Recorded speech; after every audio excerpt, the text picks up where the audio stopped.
চলুন দেখি আমি কিভাবে পটল দিয়ে বড় মাছ রান্না করি। এই যে আমি রান্না করেছি পটল দিয়ে রুই মাছ, বড় রুই মাছ। আমি পটলগুলো রান্না করব। পটলগুলো আমি এখন ছিলে নেব,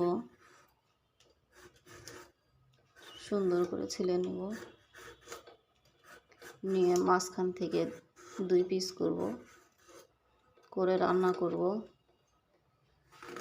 এই দেখো, তারপর এখানে একটু এরকম করে দেব যেন মশলা একটু ভালো করে যায় ভিতরে। এরকম করে এই যে পটলগুলো ধুয়ে নিচ্ছি আমি, ধোয়া হয়ে গেছে। এখানে একটু লবণ দিব, এখানে গুঁড়া মরিচ আর হলুদ আছে, একটু মাখিয়ে নেব। মাখিয়ে 2-4 মিনিট ধুয়ে রেখে দিব, রেখে একটু ফ্রাই করব। মাছগুলো আমি ধুয়ে নিচ্ছি। আমি আজকে মাছ রান্না করব। এখানে এখন আমি মশলা দিব, হালকা লবণ দিলাম, গুঁড়া মরিচ দিলাম, পরিমাণ মতো হলুদ দিলাম। এটা এখন মাখিয়ে নেব, মশলাগুলো যেন ঢোকে ভালোভাবে।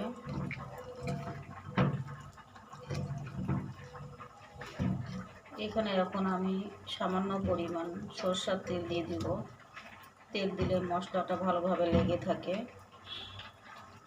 অল্প সামান্য, এই যে তেল দিয়ে এখানে আমি 10 মিনিট মতো রেখে দিব, মশলাগুলো ভালোভাবে ঢোকার পর্যন্ত। মাছগুলো আমার এক দিকে হয়ে গেছে, আমি আবার অপর পাশে উল্টিয়ে দিচ্ছি। ভাজা হয়ে গেলে নামিয়ে নেব। মাছগুলো ভাজা হয়ে গেছে আমার, মাছগুলো আমি তুলে নিচ্ছি।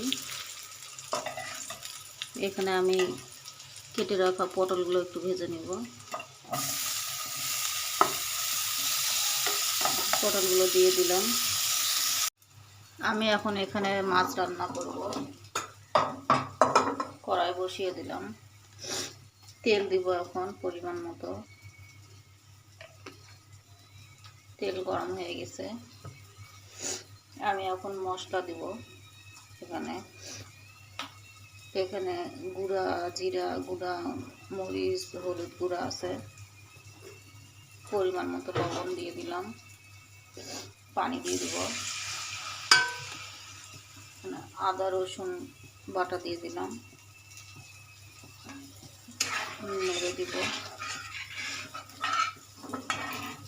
এখন আমি এই পাশে পটল ভেজে রাখছি, এটা দিয়ে দিব। পেঁয়াজ পটল একসঙ্গে ভাজা আছে, দিয়ে দিলাম। এখন আমি মাছ দিয়ে দিব, ভাজা মাছ। এটা আমি রুই মাছ ভেজে নিয়েছি, ভেজে দিলাম। এখানে আমি আরেকটু পানি দেব।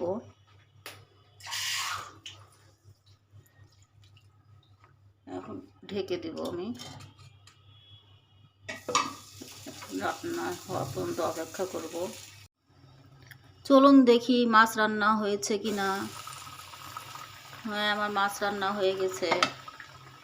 চুলাটা বন্ধ করে দিব এখন। আমার ভিডিওটি ভালো লাগলে আপনাদেরকে লাইক, কমেন্ট, শেয়ার করার জন্য অনুরোধ করছি। যে আমি মাছ রান্না করে নিলাম, দেখেন কত সুন্দর হয়েছে কালারটা। বড় মাছ দিয়ে পটলের ঝোল রান্না করেছি।